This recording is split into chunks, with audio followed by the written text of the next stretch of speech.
Hello, Bill here at Pale Horse Survival and Tactical. Today we're going to talk a little bit about flint and steel and do a demonstration. What we have in front of us here is a steel striker. This is a what's known as a C steel because it's roughly in the shape of a letter C. And the other common shape for a steel striker is a U steel in the shape of a U. The C steel is designed, you put your fingers inside in order to use it, and a U steel is designed for people with larger hands who cannot get their fingers inside of a C steel. I don't need a U steel, I don't own one, so I don't have one here to show you, but I do have the C steel here. Also, we have jute, a couple different pieces here, charcloth, and also a leather tinder pouch here that all of this goes into, and in the back with my trusty knife is a tinder bundle back here, just made out of shredded jute. Wind's about ready to get my charcloth here. Piece of jute on it so it doesn't blow away. That's why I've got the tinder with the knife stabbed through the center so it won't blow away. It's a little windy out here. Okay, so basically what a steel striker is a high carbon steel, and it's fire hardened and fast quenched, usually in oil, and the high carbon steel is what is needed for a striker. You can also use high carbon steel knives, the backside of the spine, in a similar manner as the striker, if you don't mind dinging up the backside of your knife. And I also have a piece of quartz here, and a lot of people may not be aware that you can use flint or jute as a stone to produce sparks. But you can also use quartz. Quartz is a hard enough stone. I believe it has to be 6.5 or 7 on Mohs scale of hardness in order to peel a small curl of steel off the front striking surface here of the stone, or the striker rather, with the stone, by using the stone. If the stone is too soft, it won't do that. And when that small piece of steel is curled off the front of this, it ignites when it comes into contact with the air. And basically how this is done is put your fingers inside, and there's a striking method, and you want to come straight down and just barely graze the striking edge of your stone that you're working on. If you hit it too hard, you're going to ruin the stone. You want to look over your stone and find a nice sharp edge. If it's rounded, it's not going to peel that small piece of that little curl of steel off of the striker, and therefore produce sparks. So you look over your stone, there's a nice part there. Let's see if we can show some sparks here. So when you come down, when it comes straight down, and the best thing is start out, kind of pivot at your elbow. When I come down, I usually start out in the back and just graze. I don't know if you see those sparks on camera here.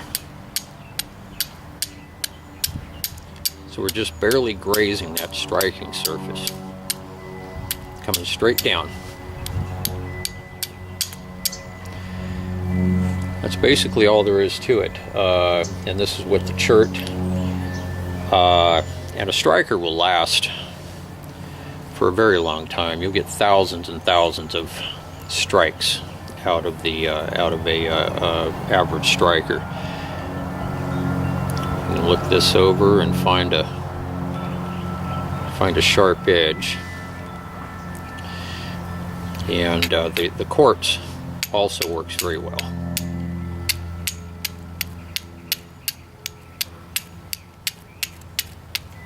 Quartz will definitely work for striking, and it's actually a little more durable than the chert, in my opinion. So the way this is used, you can use charcloth. You can also use charred cattail fluff if you're looking for the sustainable aspect in a long-term wilderness bushcrafting or survival situation. You can use charred cattail fluff. You can use milkweed fluff, dandelion fluff if you collect enough of it.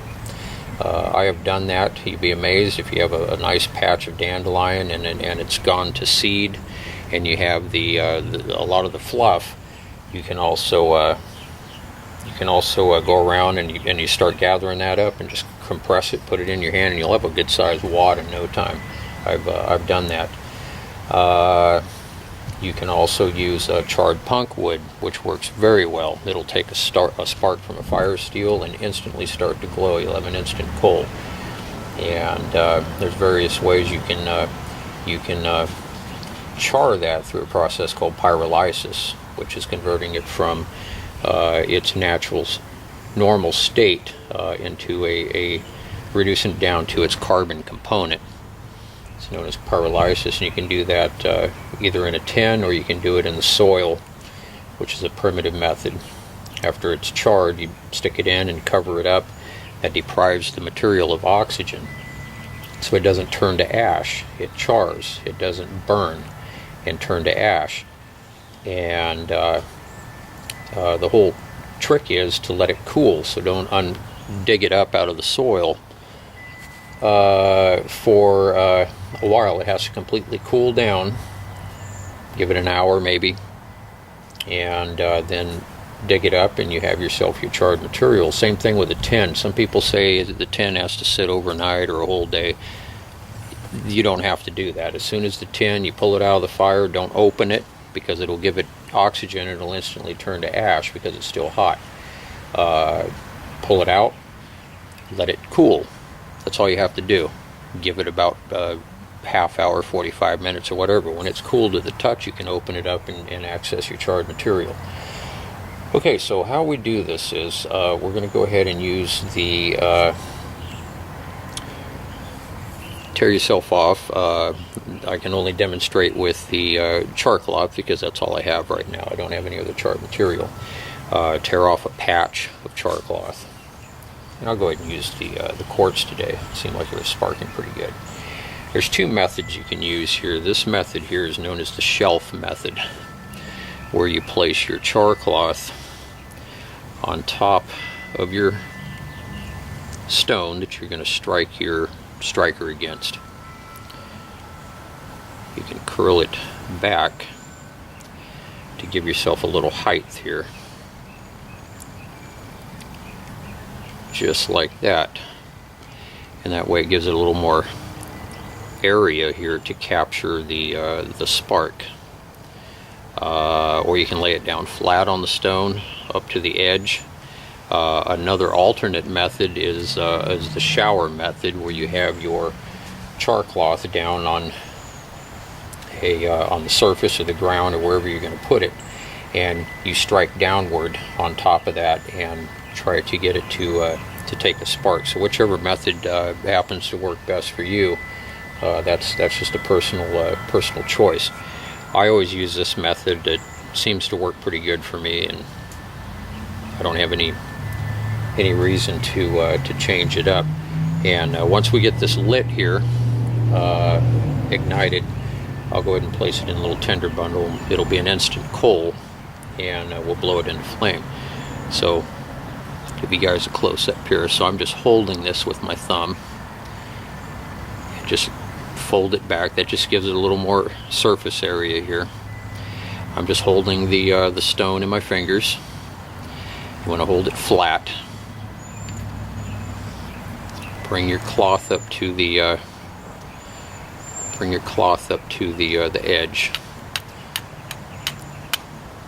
I don't want to cloth to flop over and get hit. It'll cause it to disintegrate. There we go. It's a little windy out here, so I have to kind of hold that there. See what we can do here. There we go. So now we have an instant coal. Whoop, sorry about that, guys. Got out of flame. You can see that right there, wind blowing it around. I hope I was in frame when I did that. If not, I will review this and show it again. So we're going to throw this coal, charcloth, into our tinder bundle. Wrap it around just like a coal from a bow drill.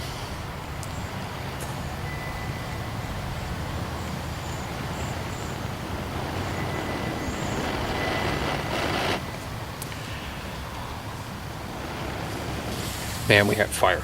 Ooh, burnt the hair off my fingers. And I'm going to go ahead and, I'm not sure if I was in frame. If I wasn't when I was striking that, I do apologize, and I'll do it again. I have plenty of charcloth here, so I'm going to go ahead and cut this and review the video. And if I was in frame, then I'll go ahead and come back on and do an ending for the video. So stay tuned, I shall return. Hey guys, I'm back. I reviewed the video, and I was concerned that when I was striking that charcloth that I had drifted out of frame. I neglected to check while I was doing that on the little screen here, but I was in pretty much in frame, a little bit towards the bottom, so if I wasn't, I was going to go ahead and redo it for you guys. Anyways, wanted to also show you this. This is another striker that a good friend of mine made, and he's been getting into a good friend of mine, Grant. A little shout out for you. Appreciate it, brother. He was getting into forging and blacksmithing and everything, and he made me this really cool striker here. And this was actually made out of an old file. You can see the ridges. Still see kind of the ridges on here. And he went ahead and he forged that and shaped it, and files are made out of high carbon steel. They're very hard, and an old file makes an excellent striker. And so shout out to you, Grant. Definitely appreciate it, brother. Thank you very much for the gift. And this also throws some very good sparks. Very happy with it. So that is flint and steel.